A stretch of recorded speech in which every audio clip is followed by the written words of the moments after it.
All right, so we have connection here.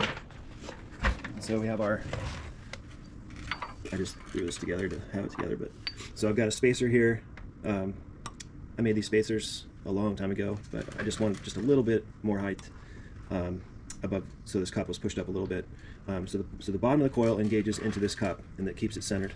And then this is the retainer, and this is all part of the wheel travel kit. And then I'm going to use this fine thread bolt. So the factory bolts were coarse thread. I duplicated the length and the diameter and got a fine thread.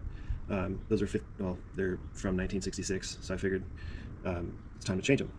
They didn't bend or break or anything like that. I just thought it was time. So anyway, so I got the lower shock mount on. It does move slightly, but it is just kind of a little bit bound up right now. So now our upper coil, you can see get a flashlight here.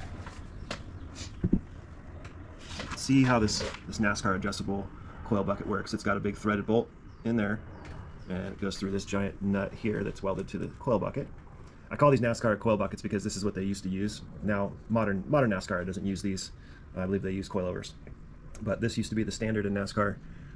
And this isn't really to raise the ride height of the truck, because it doesn't really raise the truck much. It's more for when you put new coils in this and you put the truck on the ground, you roll it forward and backward a few times, get it to settle, obviously with an engine and a cab and everything else on the truck. And when coils are new, they will settle or they will sack. And sometimes they sack unevenly. So these adjustments are basically to accommodate that settling of the coil or sacking of the coil. So you have an equal ride height. But it really doesn't matter until we have the engine, transmission, and all the stuff back in the truck.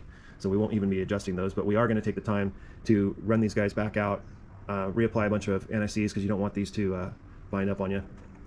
And then what they do is they get this. So this is the upper coil retainer. As you can see, it's a D shape.